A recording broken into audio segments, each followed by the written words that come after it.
On the stage, thank you.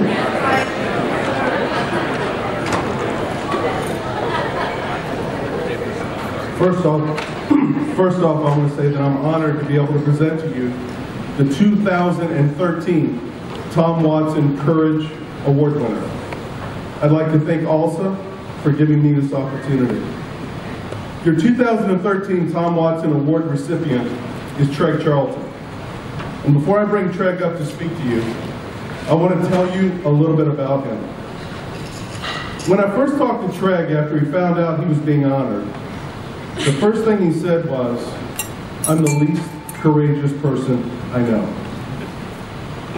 How could I have won this?" So what I did, Treg, is I looked up courage in the dictionary for you, try to help you out a little bit, okay? The mental or moral strength to venture, persevere, withstand danger, fear, or difficulty. Treg's journey started on March 7th, 2010, when he was diagnosed with ALS. The first time we spoke about it, the first thing he said to me was, "Do not treat me any differently. I am going to beat this thing." Treg spent the last 3 years being a great father, husband, colleague, friend, and ambassador for ALSA. Treg has spent countless hours working to raise money for a cure and became the spokesperson for CVS Pharmacy in our efforts to support the search for a cure. He has not only continued working to this day, almost 3 years after his diagnosis, he has traveled the country inspiring colleagues and others to do what they could to raise money for a cure. A while back, I asked him about how he looked. He looked really tired, so you need to take some time off. You need to rest. He said, "I can't. Anything I can do to help find a cure, I need to do," was what Treg told me. He said, "They may not find a cure for me, but if I can help find a cure someday, it's all going to be worth it." I've never heard Treg be bitter in any way about his diagnosis. We once had a discussion just about everyone's mortality and how our lives would be remembered. Treg said he had no regrets. He had a great wife, great kids, great friends, great colleagues, and he'd been fortunate to live a life many people could only dream of. We kind of both looked at each other and smiled, and he said, "You know what? We had a good ride." And that's an example of Treg's sense of humor. He's the kind of guy that helps everyone else through their day, and he never knows what each day is going to bring. He's made me laugh more than anyone I've ever known. He has a quick jab or joke about everything, and he's taken the last 3 years in stride. He has inspired countless people to do more for the cause than they thought they could ever do. So Treg, I hope you now know why you're being honored with the Tom Watson Courage Award. And ladies and gentlemen, I'd like to introduce you to Treg Charlton, your 2013 Tom Watson Award winner.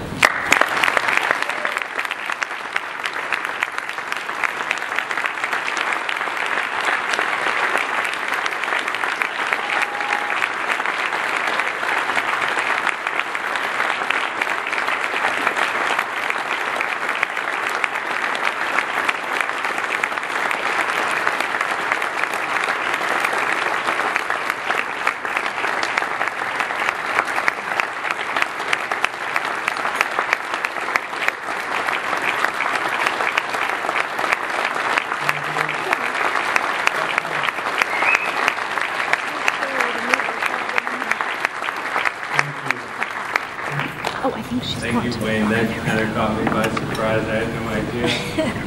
That was my wife, Diane.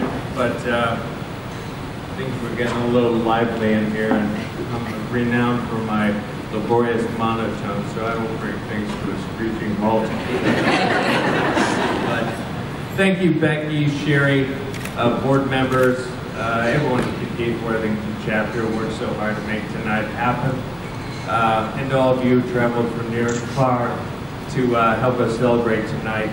The Worthingtons from Dallas, Steve and Barbara Byer from Madison, Diane from Cleveland. But I'll admit the 25th anniversary of this event is a bit of a dubious milestone. But we won't let that derail the fun or our commitment to find a cure. Because several of you know my story, or may have seen the Cliff Notes version of tonight's program, I thought I'd mix things up, throw a little curveball. So, for the sake of this story, I'm still Treg Charlton, married, 46-year-old, 2 kids. Better part of 10 years, I've scoured these parts in the attempt to put a CVS on every corner in Kansas City. I think we did all right. This alternate version of my story tested better with focus groups because, well, nobody ends up getting ALS, just a bad case of the flu, some bed rest, and then we throw a big party because, well, everyone thought we had ALS, but it was just the flu. Thank you for the charitable chuckles. I think everyone in the room understands how difficult it can be to write a truly hilarious ALS joke. But my story isn't necessarily about me, which is good. My folks, Sue and Steve Charlton, frowned on self-promotion, and frankly, I'm not all that accomplished anyway. So, this is a story about a guy who lent me this shirt that I'm wearing tonight. His name is Barry Winovich. I met him in 1980. I think we have a slideshow there. Might show Barry. John's working on it over there. But Barry and I became pals as we were entering high school together, rather awkwardly. And we ended up going off to Ohio State together, where we were roommates and later fraternity brothers. After that, we moved to Cleveland together. We shared an apartment, got our first jobs, and commiserated about how crummy they were and how we should have studied harder. You know, it was years past, and Barry ends up marrying a girl that I introduced him to. And a few years after that, I ended up marrying a beautiful girl that he had introduced me to. And even though I have 2 real brothers, clearly, I also think of Barry as a brother. Fast forward to 2005. We're living in Cleveland, about a mile from each other. Big surprise, me with 3 kids, Barry with 2. And I'm at his house one night watching a Cleveland Indians game. And he said, "Come here and put your hand on my bicep." And I did, and it was twitching. And he just looked at me and said, "It never stops." Soon after, he started slurring words when he spoke. For a few months, we tried to have some fun with him, made jokes about him risking losing his job, showing up drunk at work every morning. But any laughter was always nervous laughter.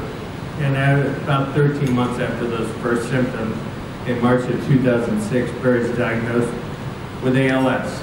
And in this first video clip, the third amigo, Jack Subel in our group, talks about that period in our lives.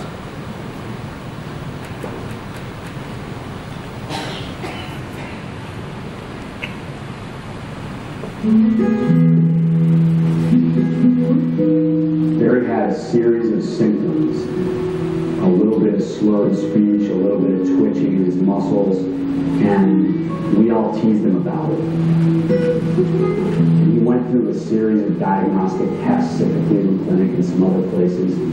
And one day, he walked into my kitchen and swung a bat like Lou Gehrig would do.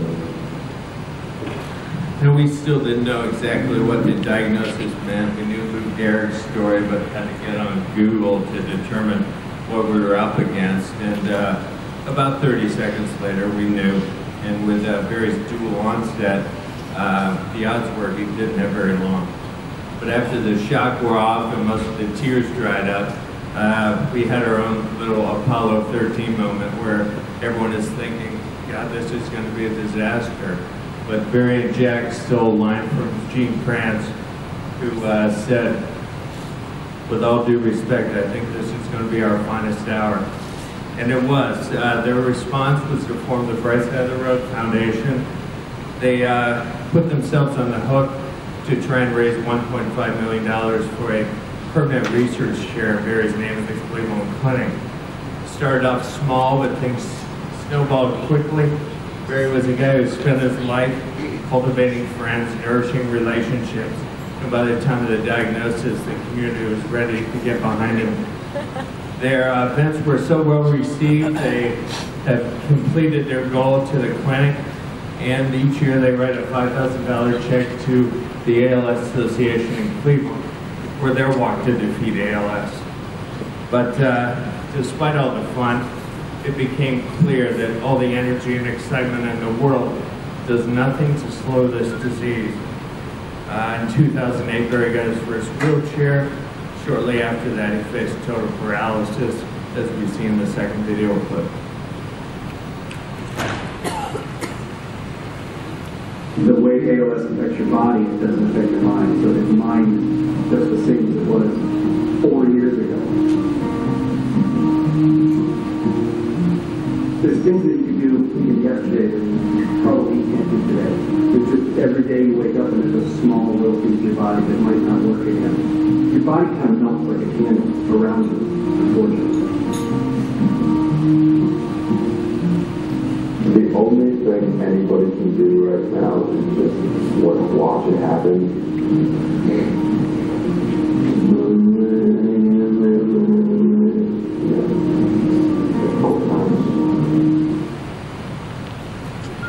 Well, about a year after that video was shot, I went in for a physical and pointed out an issue with my hand. It was nothing major. I just would cramp up a little when I went to turn a key. And my primary care doctor didn't suspect anything. I clearly caught him off guard when I said, "Hey, you don't think this could be ALS, do you?" And it was priceless. He shoots me this look that just said, you know, I haven't seen a case of Lou Gehrig's disease in 30 years, which he hadn't. And he said, pinched nerve is my guess. And I thought, ooh, I'm in the clear. But my wife, being a wife, had her own theories, and after we put the girls down to bed, we'd get on the internet and spend some long hours trying to rule out the worst.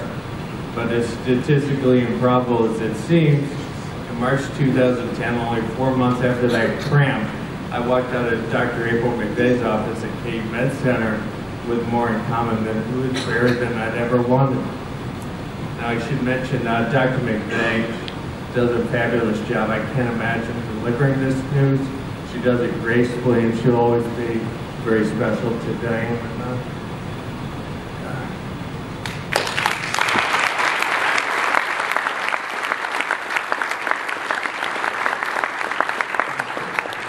I tell you, this time there wasn't the fear or as many tears as we had with Barry. We kind of knew the drill. Jack called and said, "Why don't you move back home? We've got you covered."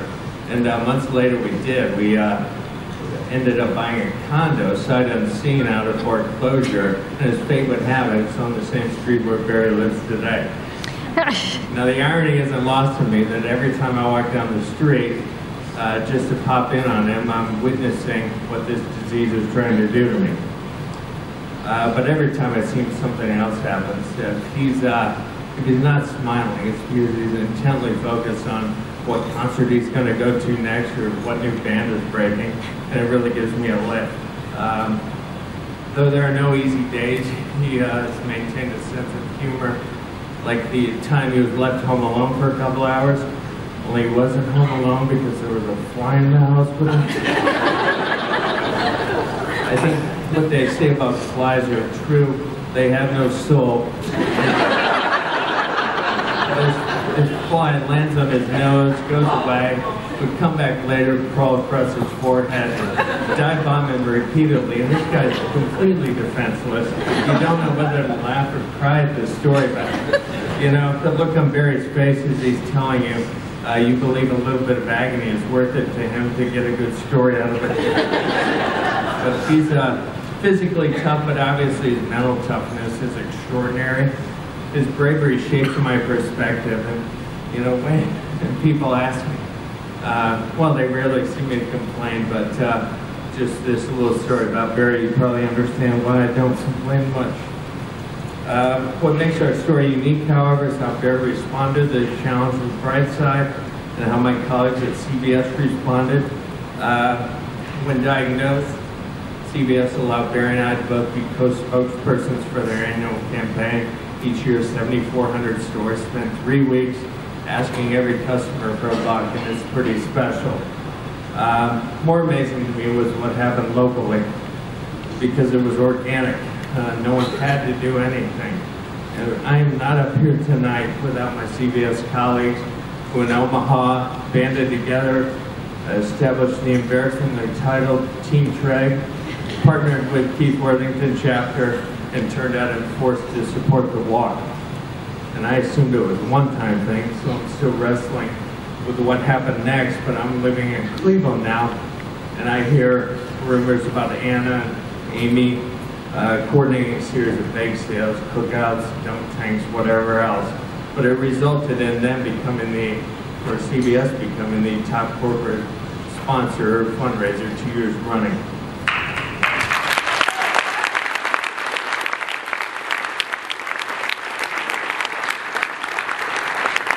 There's no way for me to properly thank all these people. Wayne Lung, who runs it, the district managers, store managers, Anna and Amy.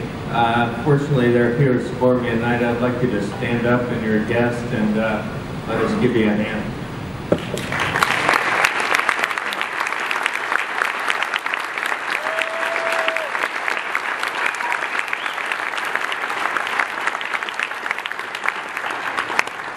I can't stand here and say that creeping paralysis is easy, but at no time has my diagnosis been an issue of what's fair or unfair. There wasn't any anger, as Wayne said, and I just never assumed any of this was an accident. My inner peace stems from a conversation I had with a man upstairs a couple years before or after Barry was diagnosed, and I just couldn't shake the feeling that I wasn't accomplishing everything I could. Selfishly, I wanted to be making a difference like those guys. So I posed a simple question: God, can you give me something important to do like Barry? Apparently a very poor choice of words. I shortly learned that not only does he listen, he apparently takes things quite literally. But I remain a firm believer that you're not given more than you can handle, and why not? It's rare to have a best friend that shares your disease. Up until 5 years ago, I'd never worked for a large company, let alone one so heavily invested in ALS. I'd never been much of a churchgoer until about a year before the diagnosis, and something inside of me clicked thanks to my friend Jerry Simmons, Pastor Dan Sutherland at Lennox's Westside Family Church.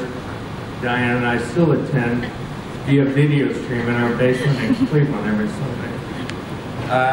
The icing on the cake, I married a registered nurse with an attitude.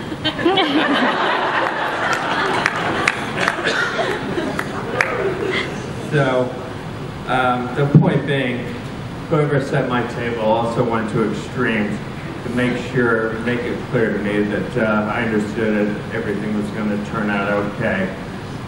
So in closing, the support you provide tonight reminds us of why it's okay to dare hope for a cure. Tom Watson, for whom the award is deservedly named, continues to make giant contributions to our cause, and the fact that he's a personal hero of mine makes tonight all the more special. But if my journey's taught me anything, it's courage as a wife who could have said, I didn't sign up for this. And she reminds you that when someone picks a fight with her husband, they pick to fight with her. Courage is my folks. They remain my rock, my moral compass, even as they cope with something parents should never have to face. Courage is in the hearts of my daughters, ages 9 and 11. They worry about Dad being on the road and not being able to button shirts. But even as this disease robs them of the important things in life, like rides on my back upstairs at night, they keep a stiff upper lip, and I'm so proud of Blue Squirts. And finally, courage is a guy I've known 30 years who hasn't complained to me once about the hand he was dealt. A guy who makes a point of saying no matter how bad you think you have it, there are people out there that would trade places with you in a heartbeat. He defines courage for me, and that's why I'm proud to dedicate these words from the ALS Association's Tom Watson Award for Courage to a guy who, if he was here, would say, "Treg, please get the heck off the stage." He's my good friend, Barry Winovich. So thank you for listening.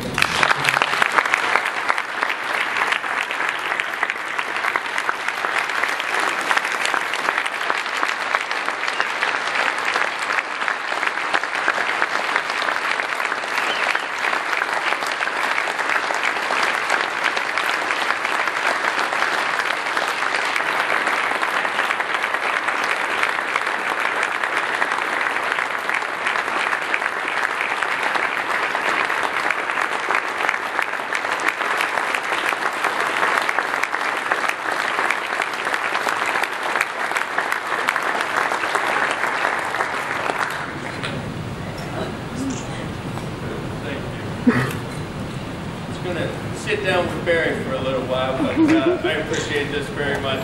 Thank you.